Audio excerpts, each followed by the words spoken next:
तो चलिए इस सेशन में जहाँ से मैंने छोड़ा था टाइप्स ऑफ मैट्रिक्स का ट्रेस ऑफ मैट्रिक्स वहीं से स्टार्ट किया जा रहा है। ठीक है,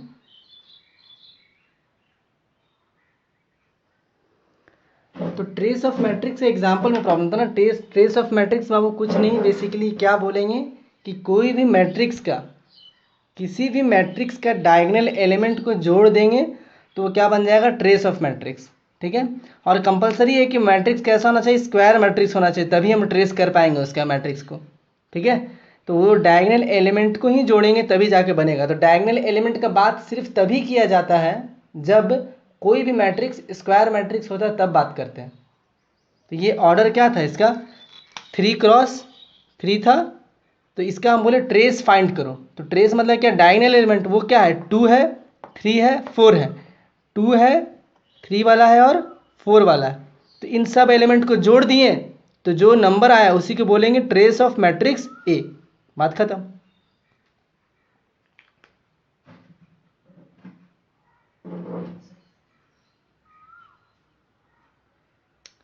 आई इक्वल टू जे का मतलब जहाँ पे इक्वल होने वाला होगा, आई और जे एक एक वैल्यू लेंगे, तो ये सब आई और जे कहाँ पे बराबर होता है, सिर्फ डायगोनल एलिमेंट में बराबर होता है ना। बस वही एलिमेंट को उठा के जोड़ रहे हैं, इसका मतलब वही बन रहा है। आप सिर्फ उसी एलिमेंट को जोड़ रहे हो जो आई और जे सेम है, मतलब क्या, डायगोनल एलिमेंट को जोड़ रहे हो यहाँ पे, इसका मतलब।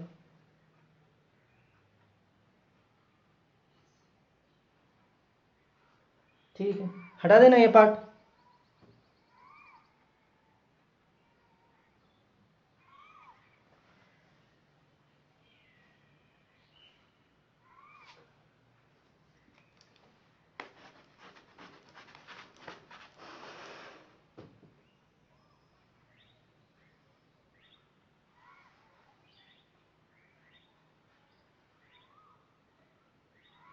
ठीक है,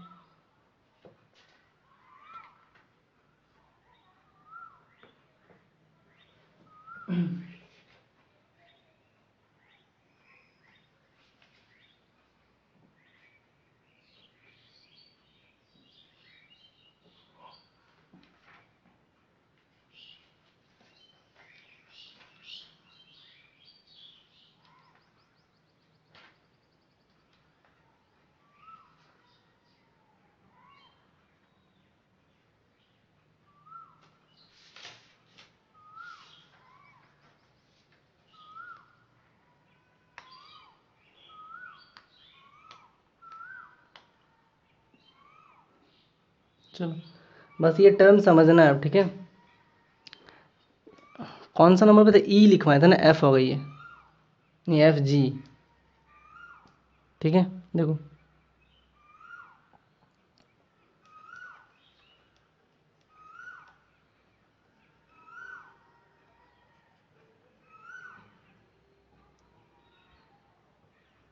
कंपेरेबल मतलब क्या है, दो मैट्रिक्स को कंपेयर करना है। तो साफ ही समझना है कि अगर एक मैट्रिक्स ए आई जे लिखा हुआ है और यहाँ पे बोल दिए कि m क्रॉस n है, और एक मैट्रिक्स बी लिखा हुआ है तो बोल दिए कि बी आई जे है, उसका ऑर्डर p क्रॉस q लिखा हुआ है। तो ये दो मैट्रिक्स कंपेरेबल कब होगा, जब m जो हो p के बराबर हो और n जो हो q के बराबर हो, मतलब ऑर्डर सेम होना चाहिए, तभी कंपेयर कर सकते हैं। और इसके आगे हम लोग पढ़ेंगे, तभी हम मैट्रिक्स को इक्वल भी दिखा सकते हैं, या फिर ऐड कर सकते हैं, या फिर सब्ट्रैक्ट कर सकते हैं। तो दो मैट्रिक्स कंपेयर कब होगा, जब हम लोग क्या बात करेंगे, दो मैट्रिक्स कंपेयर कब होगा, जब हम लोग दोनों का ऑर्डर देखेंगे कि कैसा है, सेम है, तभी कंपैरिजन होगा, एडिशन होगा, सब्ट्रैक्शन होगा, या फिर इक्वल ऑफ मैट्रिक्स, उसी से हम बात कर पाएंगे। बात क्लियर है। तो कब बस इतना ही समझना था कि कंपैरिजन कब होगा, जब दोनों मैट्रिक्स का ऑर्डर सेम होने वाला होगा, तब के रिगार्डिंग। ठीक है, एग्जाम्पल के तौर पे समझा देते हैं। एक एग्जाम्पल कि मान लो एक सेट एग्जाम्पल ये मैट्रिक्स ले लिए 1 2 3 4 ले लिए, तो ऑर्डर 2 क्रॉस 2 है, और ये बी ले लिए 1 1 1 2 3 1, ऐसा कुछ, तो ऑर्डर ये 2 क्रॉस 3 है। तो ये दोनों कंपेरेबल नहीं है। क्यों नहीं है, क्योंकि इसका ऑर्डर 2 क्रॉस 2 है और इसका ऑर्डर 2 क्रॉस 3 है, तो ये दोनों कंपेरिजन नहीं कर सकते हम लोग। बात क्लियर है। चलिए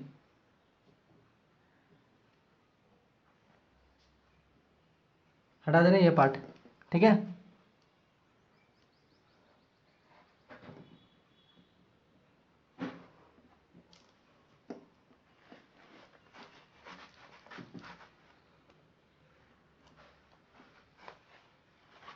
चलो अब बात करते हैं एक न्यू टॉपिक, क्या है, इक्वल मैट्रिसेस।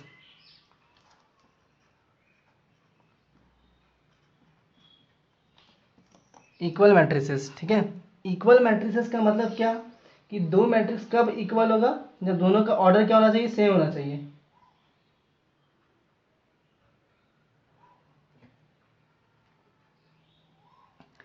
समझने का तरीका है कि एक मैट्रिक्स ए लिखा हुआ है, एक मैट्रिक्स ए लिख रहे हैं, वो ए आई जे है और ऑर्डर एम क्रॉस एन लिखा हुआ है। बी मैट्रिक्स लिखा हुआ है बी आई जे और ऑर्डर पी क्रॉस क्यू लिखा हुआ है। तो ये दोनों इक्वल कब होगा, then a is equal to b if and only if. पहला चीज़ आपको क्या ध्यान में रखना है कि ऑर्डर तो सेम हो ही, मतलब कि एम जो पी के बराबर हो और एन जो हो वो क्यू के बराबर हो, ऐसा कुछ। सेकंड पार्ट क्या, कि कॉरेस्पॉन्डिंग एलिमेंट ही आपस में बराबर शो कर सकते हैं हम लोग, यानी कि यहाँ पे लिख सकते हैं कि ए आई जे होगा वो बी आई जे के बराबर होगा फॉर ऑल आई और जे। हम एग्जाम्पल देके दिखाएंगे, ठीक है। ये चीज़ ध्यान रखना है कि दो मैट्रिक्स इक्वल कब है, जब दोनों का ऑर्डर सेम है और कॉरेस्पॉन्डिंग एलिमेंट्स ही आपस में बराबर हो पाएगा। एग्जाम्पल मान लो एक मैट्रिक्स ए लिख दिए, ठीक है, x1 और ये -2 है और ये मान लो y है, ठीक है, और ये 0 है, ये 1 है, ये -2 और ये 3 है। तो बोलेंगे ए और बी बराबर है, गिवन है क्या कि ए और बी बराबर है, ठीक है। If a and b are equal then find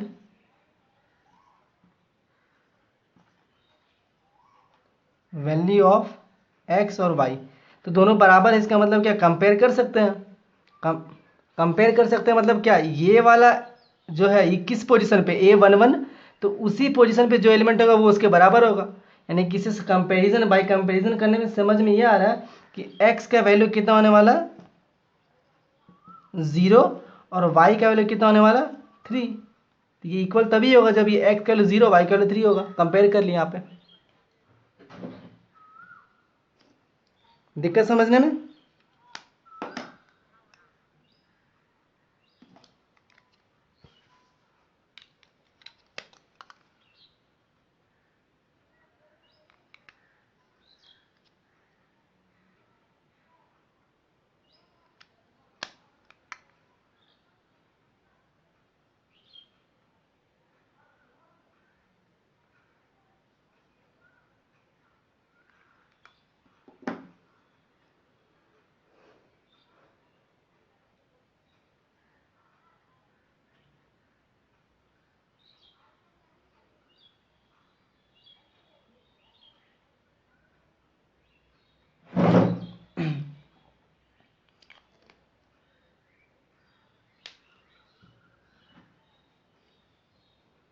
एक मिनट बस, ये ब्लूटूथ डिवाइस डिस्कनेक्ट हो गया था, बस वही कनेक्ट कर रहे हैं।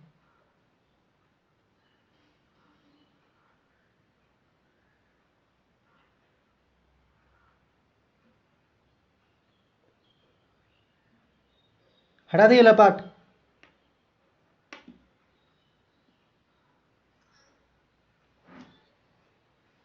बस बहुत बेसिक सा फंडा है, कुछ लफड़ा वाला बात नहीं। इक्वल मैट्रिक्स मतलब दोनों मैट्रिक्स का ऑर्डर सेम और कॉरेस्पॉन्डिंग एलिमेंट ही आपस में बराबर हो सकता है।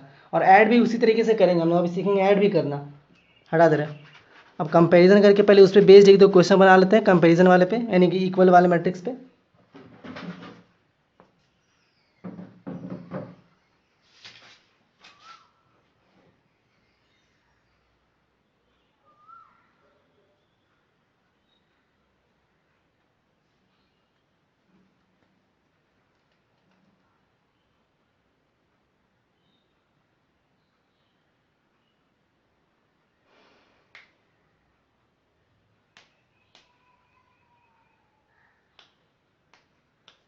चलो देखो समझते हैं। अगर लिखा हुआ है क्वेश्चन में इफ x+3 जो है, if x plus three is equal to ये एक्स प्लस थ्री, और यहाँ पे क्या लिखा हुआ है 2y प्लस एक्स लिखा हुआ है। यहाँ पे z माइनस वन है और ये 4w माइनस एट लिखा हुआ है। ये एक मैट्रिक्स है।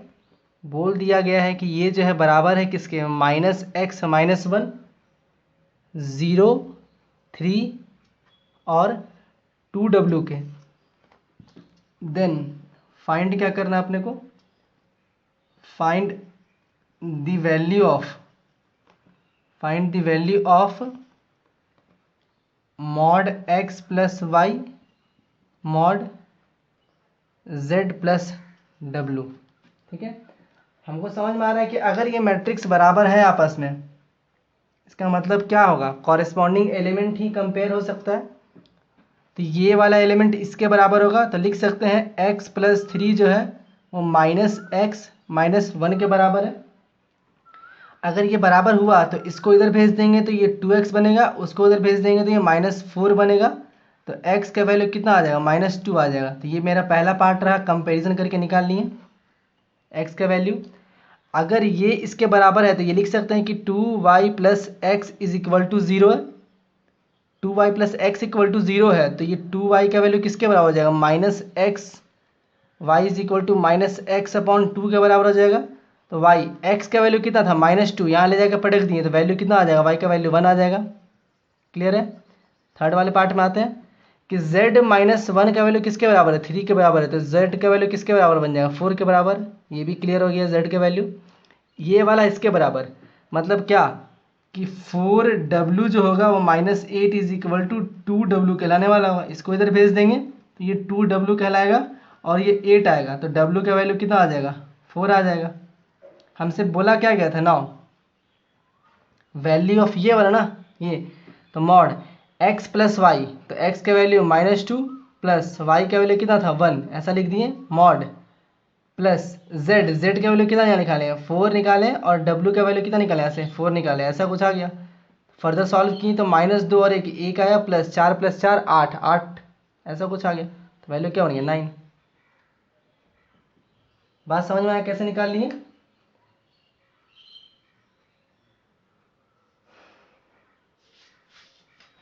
क्लियर है।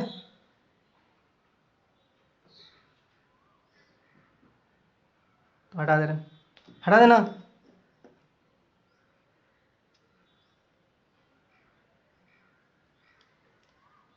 आप लोग से रिक्वेस्ट है सबको लिख लेना बाबू, बाबू ये क्वेश्चन आर डी शर्मा में नहीं उठा रहे हम, ठीक है। एक और क्वेश्चन इसी पे बेस्ड, थोड़ा बुद्धि वाला क्वेश्चन है।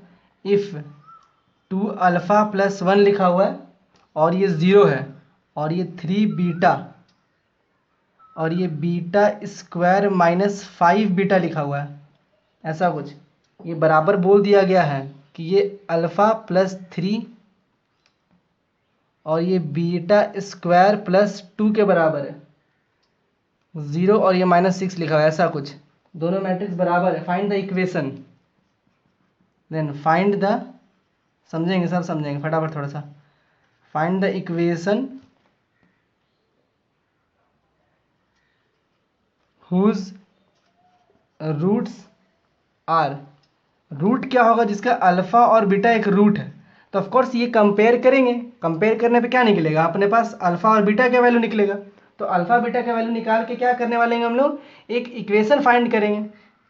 ठीक है, अल्फा बीटा बोल दिया कि कोई एक इक्वेशन का रूट्स है, तो हम पहले रूट्स फाइंड कर लेंगे, और रूट पता है हमको तो हमको इक्वेशन भी पता है, कंपैरिजन कर सकते हैं। तो 2 alpha plus one alpha plus three के बराबर, तो लिख दे रहे हैं 2 alpha plus one alpha plus three के बराबर। तो अल्फा इधर आ गया तो अल्फा बचेगा, और वन उधर चला गया तो 2 बन जाएगा। तो अल्फा का वैल्यू साफ साफ 2 निकल के आ गया, बहुत इजीली। ठीक है, अगेन आते हैं हमको, अब एक चीज़ समझना कि जहाँ जहाँ बीटा दिया हुआ है तुमको उन सब का बीटा वैल्यू निकाला। ऐसा नहीं कि यहाँ से कंपेयर करके एक बीटा का वैल्यू निकालने काम बनेगा, नहीं। जहाँ जहाँ बीटा है उन सबको कंपेयर करके वैल्यू निकालो, और फिर जो वैल्यू कॉमन होगा दोनों में वो मेरा आंसर बनेगा। एग्जाम्पल के तौर पे समझने के लिए, मतलब क्या कि यही उठा रहे हैं, लिख सकते हैं कि बीटा का square plus two is equal to ये वाला 3 बीटा के बराबर होगा। तो इसको इधर भेज दें तो बीटा का स्क्वायर माइनस 3 बीटा और ये plus two is equal to 0 बनने वाला, 3 बीटा। ऐसा कुछ बनेगा। तो जब इसको सॉल्व करेंगे तो ये बन सकता है कि बीटा का स्क्वायर माइनस 2 बीटा और ये minus beta plus 2 equal to 0। तो सॉल्व करना बाबू इसका, तो बीटा का वैल्यू कितना आ जाएगा बाबू, मिडिल टर्म स्प्लिट किए, कुछ अलग नहीं किए, ठीक है। बीटा कॉमन निकाल लिए तो बीटा -2 बनेगा और यहाँ -1 कॉमन निकालेंगे तो फिर से बीटा -2 ही बनेगा। उसके बाद सॉल्व करेंगे तो बीटा -1 आ रहा है एक, और एक बीटा -2 आ रहा है। तो अल्टीमेटली बीटा का वैल्यू किसके बराबर बनने वाला है, तो एक 1 हो रहा है और एक 2 हो रहा है। ये रहा मेरा पहला पार्ट, यहाँ पे बीटा का वैल्यू आया 2 गो, ठीक है। आते हैं इस वाले पार्ट में, ये वाला इक्वेशन, यानी कि बीटा का स्क्वायर -5 बीटा और इज इक्वल टू क्या बनेगा -6। इसको इधर भेज देंगे, beta square -5 beta plus 6 is equal to 0, beta square -2 beta -3 beta plus 6 is equal to 0। Beta common निकालेंगे तो बीटा -2 और यहाँ पे -3 कॉमन निकाल लेंगे तो बीटा -2 बन जाने वाला होगा। पूरा सॉल्व किए तो बीटा -3 आ रहा है और एक क्या आ रहा है, बीटा -2 आ रहा है। अल्टीमेटली आंसर क्या बनने वाला होगा, बीटा का वैल्यू 2 आएगा और 3 आएगा। तो दोनों आंसर में कॉमन वाला पार्ट कौन सा है, कॉमन रीजन सिर्फ बीटा का वैल्यू 2 के लिए कॉमन है। तो मेरा आंसर एक्चुअली में क्या बनेगा, बीटा 2 है और अल्फा कितना है 1, सॉरी अल्फा भी 2 आ गया 2। तो हमको बोला इक्वेशन, तो इक्वेशन बना सकते ना आराम से। इक्वेशन क्या रहा होगा, सम ऑफ रूट्स, याद है। तो इक्वेशन क्वाड्रेटिक इक्वेशन क्या होता है, x square minus alpha plus beta into x और प्लस अल्फा इंटू बीटा। तो ये हम इक्वेशन बोल सकते हैं, ऐसा कुछ आने वाला होगा। तो एक्स स्क्वायर माइनस इन दोनों का सम 4x हो जाएगा और इन दोनों का मल्टीप्लिकेशन यानी कि 4 बन जाएगा इक्वल टू 0। तो ये रहा मेरा क्वाड्रेटिक इक्वेशन। समझ में आ गया क्या किए।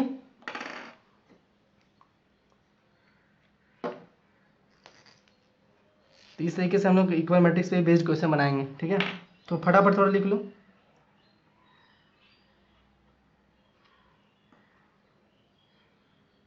किसी को कोई कष्ट पीड़ा,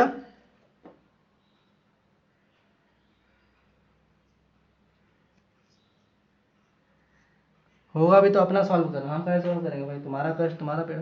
पढ़ाई से आओ, पढ़ाई से मजाक कर रहे थे, ठीक है। चलो ठीक है, सब कोई अपना अपना देखो, मतलब कि कष्ट पीड़ा, और यहाँ पे लिख लो फटाफट, थोड़ा सा लिख लेगा तो हमको इत्तिला कर देना। हो गया, हो गया, चलो बहुत बढ़िया बात। हटा दे रही वाला पार्ट, ठीक है। सबको ये लिखना, लिख लेना है, ज़रूरी है।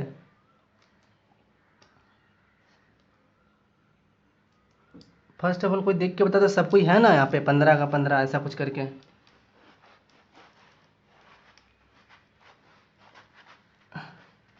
कोई निकल लिया क्या,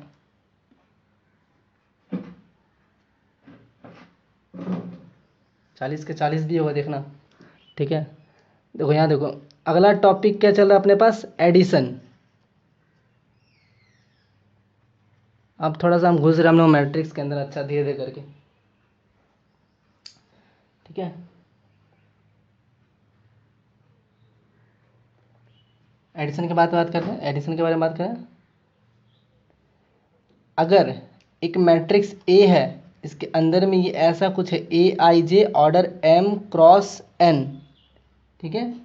तो अगर एक और मैट्रिक्स बोल दिए बी, वो क्या बोल रहे हैं, बी आई जे और उसका भी ऑर्डर m क्रॉस n ही होना चाहिए।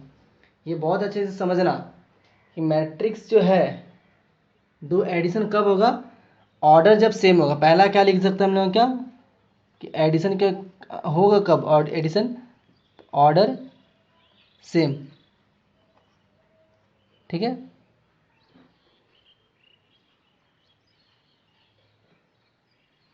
और सेकेंड चीज़ क्या लिखेंगे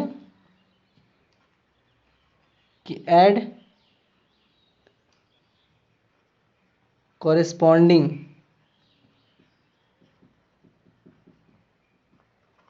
element of a and b, ठीक है। तो ऐसा लिख दिए। अब एग्जाम्पल कि सबसे पहले ऐड कब होगा, जब वो भैया उसका ऑर्डर सेम होना चाहिए, ठीक है। तो हम लोग ये बात करते हैं, एक मैट्रिक्स ए लिख दिया जा रहा है यहाँ पे, एक मैट्रिक्स सपोज ए बोल दे रहे हैं, बहुत ही आसान सा 1 3 4 0, और एक बी बोल दिए 2 4 -3 और ये -2 ऐसा कुछ। तो बोले फाइंड a+b, ऐसा कुछ फाइंड।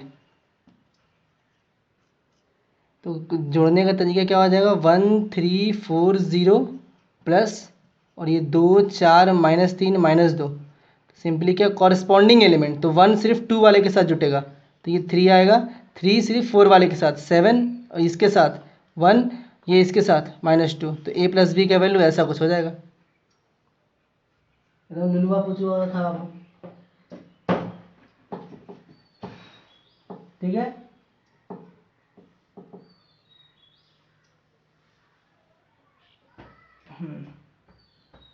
तो वो ऐड ऐसे ही होता है, ठीक है। अब ये इसी एक बता दिए, उसके हिसाब से तुम आराम से बना सकते हो खूब सारा इसी पे बेस्ड कि एडिशन क्या होने वाला है क्या नहीं वाला। अब इसमें ऐड का महारथी तो हासिल नहीं करवाएंगे तुमको, उतना बुद्धि थोड़ा लगाएंगे हम लोग।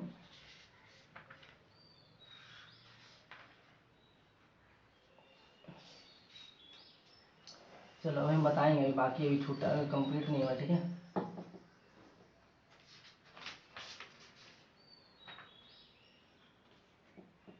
चलो लिखो, हटा देना सारा, हटा देना।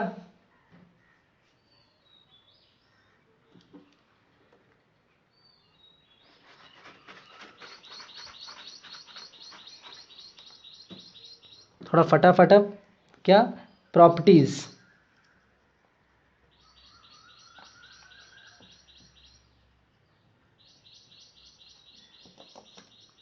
प्रॉपर्टीज ऑफ मैट्रिक्स एडिशन या प्रॉपर्टीज ऑफ एडिशन,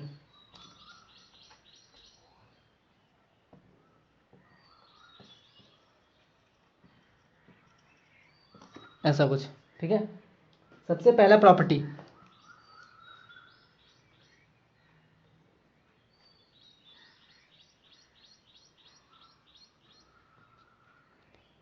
a+b जो होगा वो b+a के बराबर होगा। मतलब क्या, इट फॉलो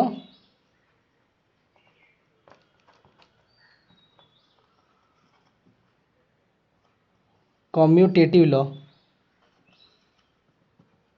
मतलब कि दो मैट्रिक्स को जोड़ेंगे तो b+a और a+b के बराबर होता है, ऐसा कुछ। सेकंड, a+b+c, ऑफ कोर्स क्या लिखेंगे इस बार हम लोग कि फॉलो एसोसिएटिव लॉ।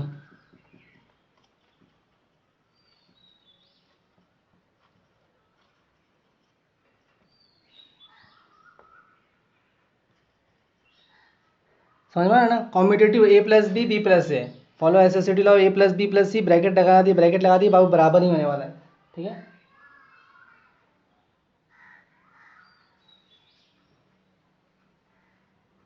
और ये कैंसलेशन लॉ भी फॉलो करता है, मतलब कट हट भी सकता है। जैसे a+b is equal to, suppose लिखा हुआ है क्या, ये b+c लिखा हुआ है, तो ये अगर ऐसा कुछ है तो हम लोग काट या फिर हटा सकते हैं डायरेक्ट। एक्चुअली में इसका इट इम्प्लाइज कि a is equal to c होने वाला होगा, ऐसा कुछ।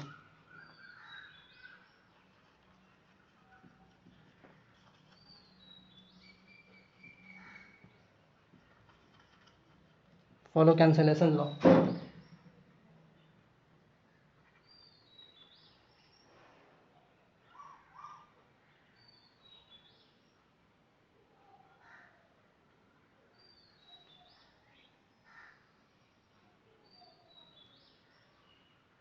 ठीक है। हटा नहीं मिला,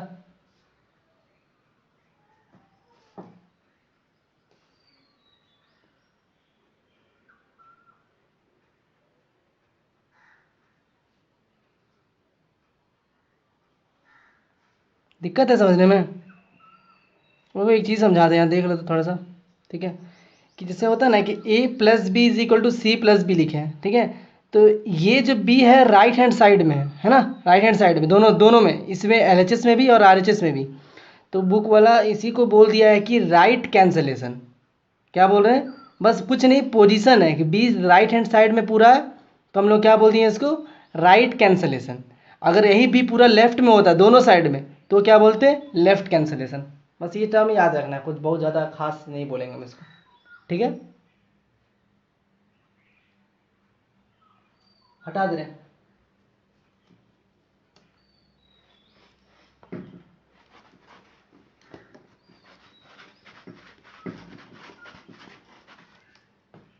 चलिए इसके बाद थोड़ा सा क्या है,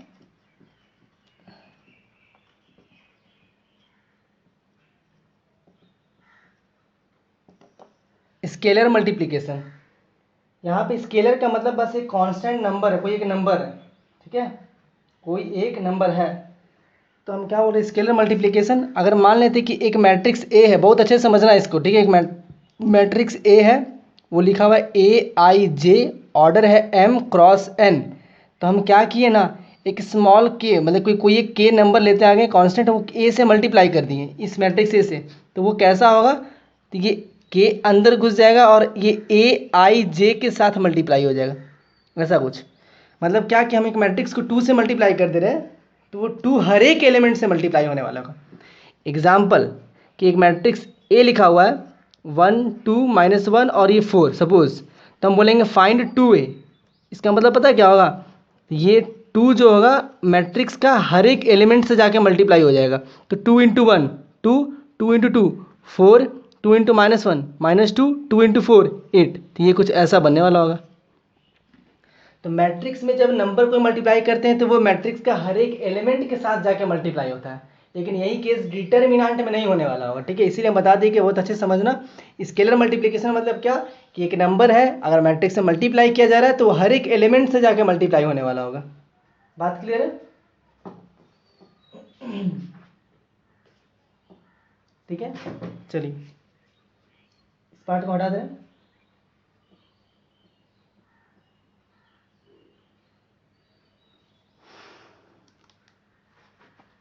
ऐसा कुछ है, अब समझना, ये थोड़ा सा बेसिक सा चीज़ है, बहुत आसान, जैसे के लिखा हुआ है और ये A+B है, तो ऑफकोर्स ये KA बनेगा और ये KB बनेगा, ऐसा कुछ, ठीक है। मल्टीप्लिकेशन चल रहा है।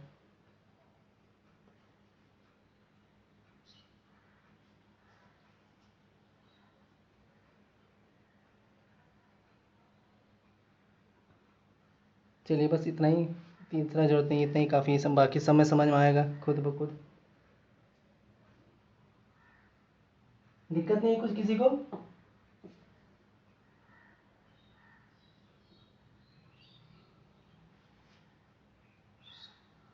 चलिए अब इसी में एक और छोटा सा पार्ट भैया, सब्ट्रैक्शन। जैसे कि हम लोग एडिशन किए तो सब्ट्रैक्शन भी तो वही है, कुछ अलग थोड़ी ना होगा। तो सब्ट्रैक्शन ऑफ मैट्रिसेस, एक मैट्रिक्स ए लिखा हुआ है AIJ/MN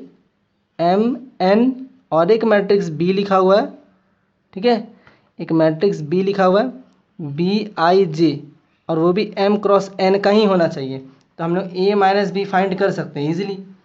इसी को हम ऐसा भी बोल सकते हैं कि ये A+/-B लिखा हुआ है, तो इसी चीज़ को बोलने वाला है सब्ट्रैक्शन। एग्जाम्पल सॉल्व कर लेंगे अभी हम लोग, ठीक है। तो इसका एग्जाम्पल यहीं पे ऊपर में बता दे रहे हैं, ये हटा के एग्जाम्पल, एक मैट्रिक्स ए लिखे हैं,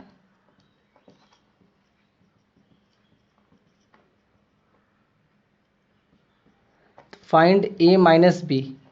तो ए वाला मैट्रिक्स क्या बन जाएगा, 1 2 3 4 और माइनस लिखें और बी यानी कि 0 -2 -3 1। तो अब 1 -0 तो 1, 2 -(-2) तो +2 हो जाएगा ये पार्ट। तो यहाँ क्या लिख देगा 4, 3 -(-3) 6, 4 -(1) यानी कि 3, ऐसा कुछ आ जाएगा।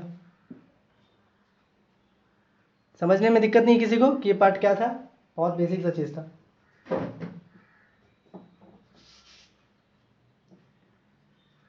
ठीक है, हटा दे,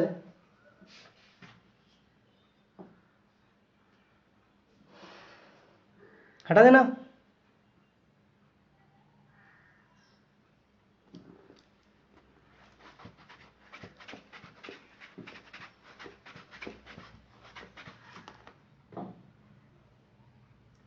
चलो इस पे बेस्ड अब एडिशन पे बेस्ड क्वेश्चन थोड़ा मोड़ा कर लेते, छोटा मोटा, फटाफट, थोड़ा जल्दी जल्दी, एकदम जल्दी जल्दी, ठीक है। एक मैट्रिक्स ए लिखा हुआ है, वो कैसा दिख रहा है, 2 -1 3 और 1। और एक मैट्रिक्स बी लिखा हुआ है, वो कैसा दिख रहा है अपने को, 1 4 7 और 2, ऐसा कुछ, ठीक है। तो हमसे बोला क्या ना find 3a minus 2b, find 3a minus 2b। तो सॉल्यूशन पे आते हैं फटाफट थोड़ा सा। 3a बोल रहा है मतलब कि ये 3a मैट्रिक्स से मल्टीप्लाइड है, तो 3a का वैल्यू खुद ब खुद सोच के देखो, हर एक एलिमेंट में 3 जाके मल्टीप्लाई होने वाला होगा। तो 3 इंटू 2 6, 3 इंटू -1 -3, 3 इंटू 3 9, 3 इंटू 1 3। ये रहा 3a का वैल्यू। सेम 2b के साथ भी तो बनेगा, तो ये 2 बन जाएगा इसके साथ 1, तो ये 2 और ये 4 तो 8, ये 14 और ये 4, ऐसा कुछ बोल दिए।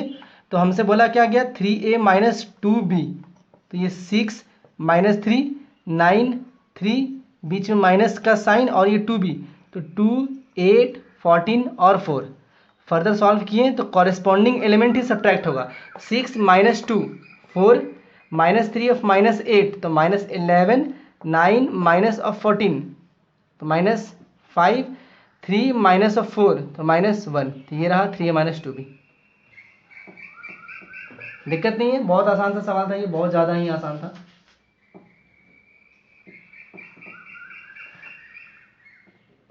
क्लियर है? हटा दे रहे, हटा दे, चलिए ठीक। सबको लिखते चलना कॉपी में अपना।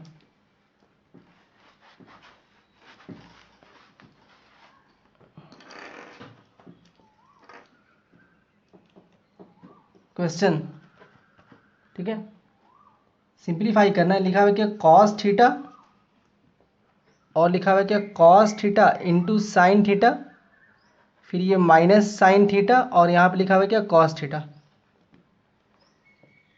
प्लस साइन थीटा लिखा हुआ है,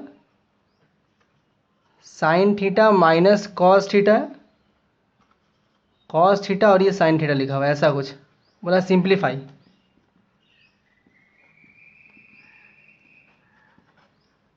ठीक है, सिंप्लीफाई करें बोला। सॉल्यूशन फटाफट थोड़ा सा देख लेते हैं।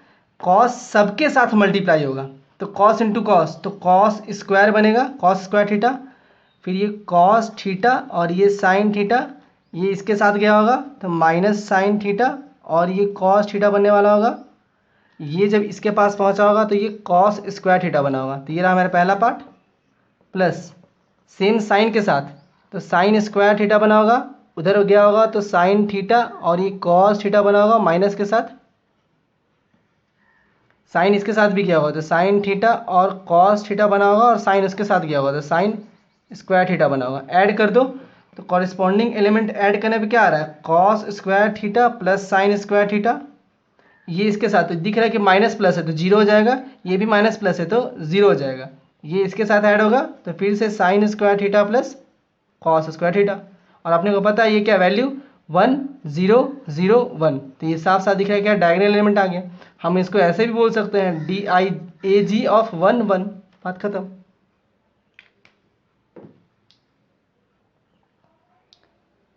अगर अभी टाइम ख़त्म होता है तो प्लीज़ दोबारा ज्वाइन करना, बस 10 मिनट लेंगे, 5 से 10 मिनट। हटा दे रहे सारा पार्ट।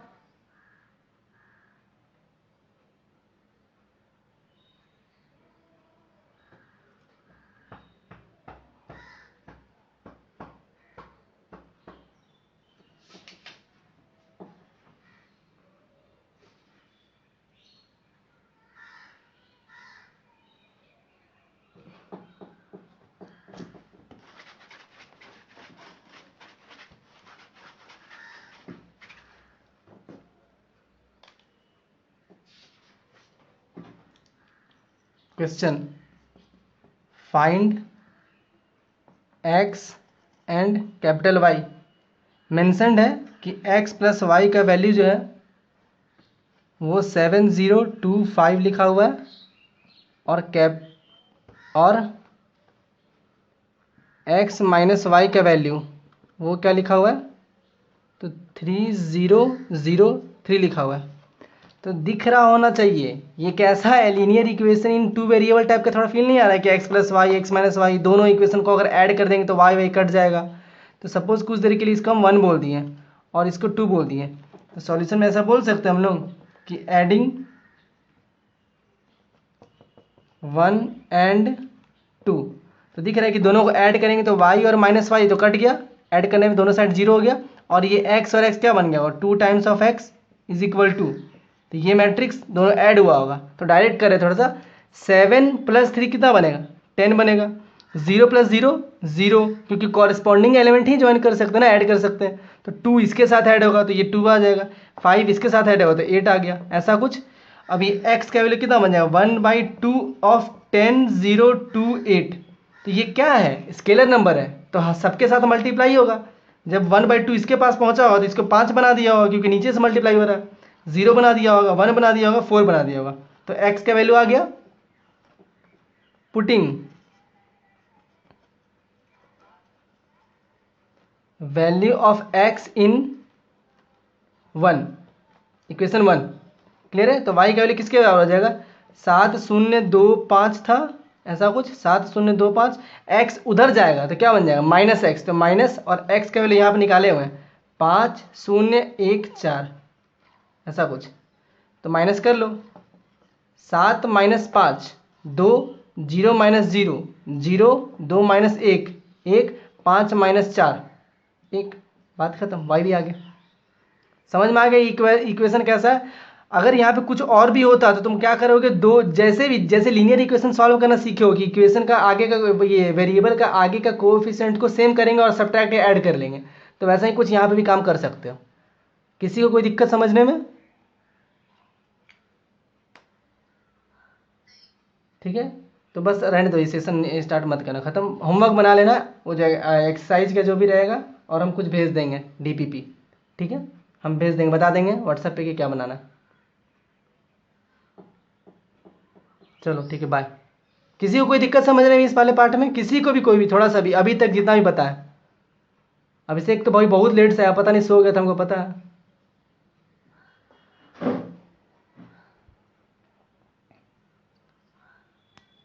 अच्छा ठीक है, चलिए। तो ये आज लास्ट सेशन था आज का, ये वाला। उसके बाद हम लोग आगे पढ़ेंगे multiplication of matrix. Thank you.